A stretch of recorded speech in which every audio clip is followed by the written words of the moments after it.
эмес, күйөө аялдын күйөөсү.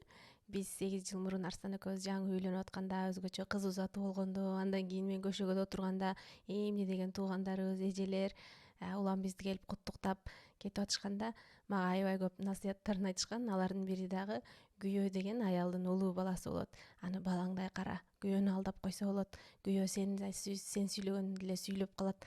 Күйөө деген жаш баладай улуу балаңдан айырмаланбай калат, берки балдарыңдай эле карайсың деген сымал калбот тилектерди айтып атканын угуп, анан мен аябай таң калгам да.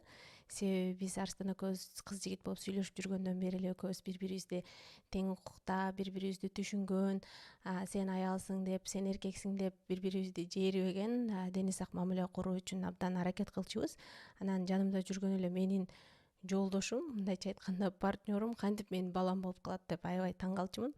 Көрсө ушул эң жөнөкөй эле бир сөздүн аркасында терең чоң биздин өзгөчө ушул Борбордук Азиядагы үй бүлө институтунун ичиндеги аял эркектин ортосундагы курула турчу дени сак мамиле түшүнүгүн ушул нерседе ушул сымал сөздөр дагы аябай талкалайт экен көрсө.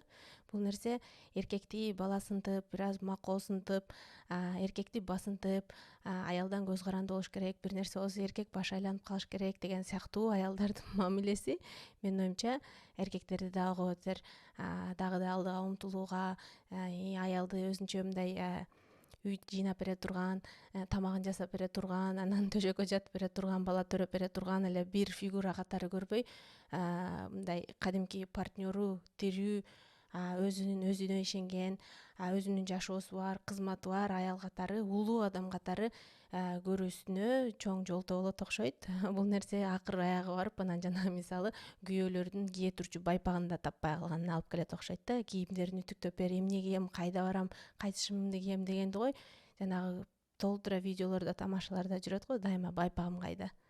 Байпагы аял таап бериш керек да. Бул абдан карасаң мындай коомдун абалынын өтө бири бирине тең эмес, дени сак эмес көрүнүшү. Ошол үчүн ушул нерсени түшүнгөндөн кийин биз Арстан экөөбүздүн да уулубуз бар.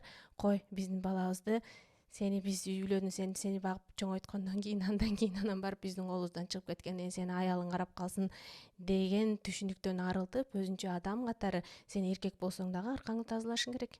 Эркек болсоң дагы үйүңдү жыйнашың керек. Эркек болсоң дагы өзүңдүн кие турган кийимдериңди тандашың керек.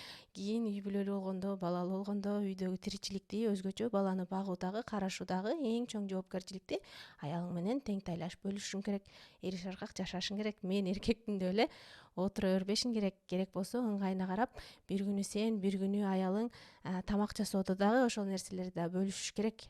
Сен дагы бул үй бүлө куруудагы коомдун эркек катары мүчөсү болгонуң дагы бул нерсе сен үчүн чоң жоопкерчилик деген нерсени түшүндүрөлү деп азыртадан баштап Алмандын кенеде эң жөнөкөй оюнчуктардын жыйноосуна чейин бир нерсе жегенден кийин, мисалы балмузак жегенден кийин кабыгын алып барып сөзсүз таштандыга салып кел деген нерселерге чейин үйрөтүп баштадык.